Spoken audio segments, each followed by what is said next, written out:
All through our comprehensive course, we have exercises designed to help make the phenomenal practical. We deal with each one of the 4 psychic senses, teach you each of the 4 psychic reception areas, and how to use them for different types of scanning, and also working with your spiritual guides, which is something we're going to talk about in just a moment. But the main thing I want you to realize is if you can find ways to use these to enhance the quality of your life, that's to me what using your spiritual potentials is all about. Take this same technique you just experienced and put it to use for dealing with people you're having difficulty with in a slightly different style. Next time you have to approach someone that you have a conflict with, first sense out and try and feel what their minefields are. You know how everybody has certain buzzwords that if you use that word, they take offense? See if you can sense where the minefields are.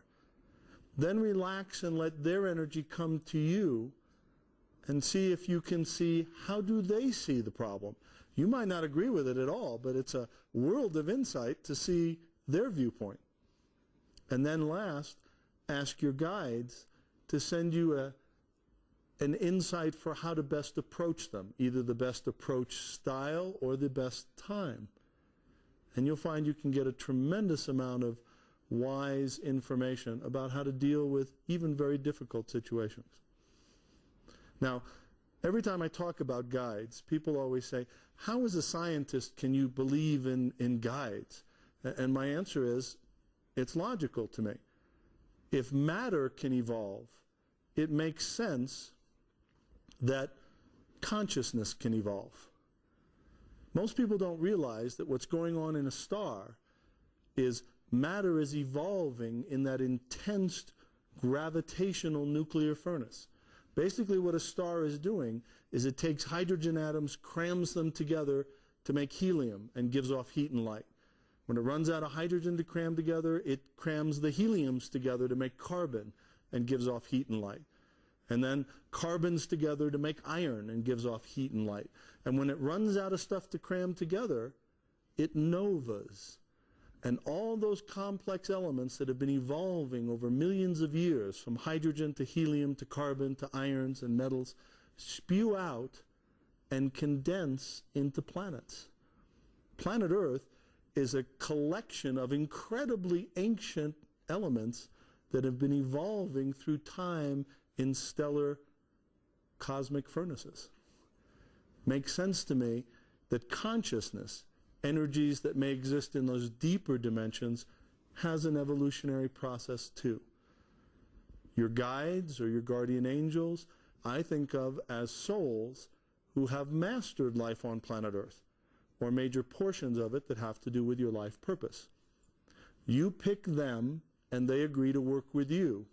Now, do I mean you go to a guide supermarket and say, I'll take one Indian one? And it's more of a magnetic attraction. You attract to you souls that have wisdom in what you're working on in this lifetime. What do they get out of it? I know in my case, my guides learn infinite amounts about patience just working with me. God, we sent him the same dream 3 times. Why can't he get it? Okay. You heard the old saying, you really learn something when you get to teach it? But then people tend to say, well, if I have these guides, why don't I feel them more often? Why am I not more aware of them? Well, you're not aware of them because their energy is so constantly uniform around you that you literally take it for granted. And there's actually a physical analogy to that in the human eye. In the human eye, there are 3 layers of cells that are involved in helping you see. There's the cells that actually do the seeing, the rods and the cones that have the pigment that bleaches out when light hits them.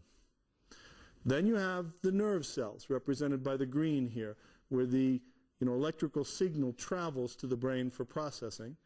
And you also have the capillary blood cells that nourish this whole mess. Okay? When you ask most people, looking at this, which way do you think light comes in?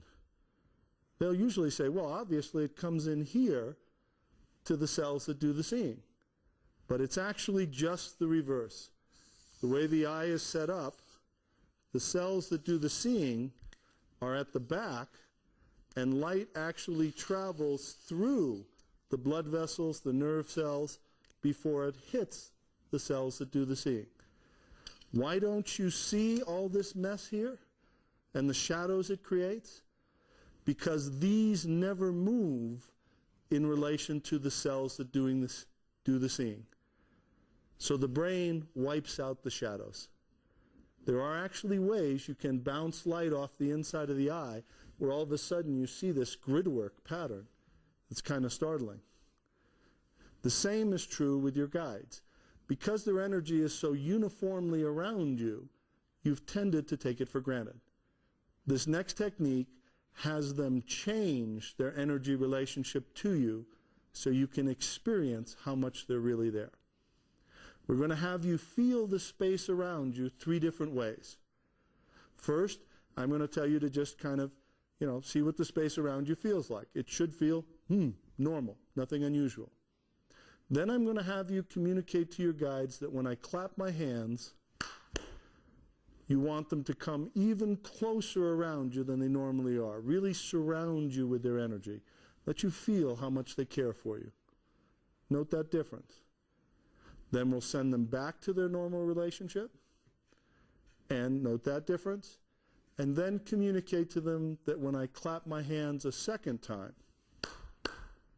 we're going to completely send them outside. We're going to send them out in those beautiful pine trees to just have a party outside, to completely leave your energy temporarily until we call them all back together. And you must tell them that you want them to completely leave temporarily. Not because there's any danger. The reason I'm stressing temporarily is not because they might go, gosh, I can go, I don't have to come back. It's because their commitment to you is so strong that unless you really get across that this is just temporary so you can experience how much they really surround you with their energy, they won't go. In fact, even though you think you're going to communicate that well, I'll bet you a lot of you are going to have this, is this far enough? Do I have to go? Keep them out there until we call them all back together. Once again, even closer, and note those differences.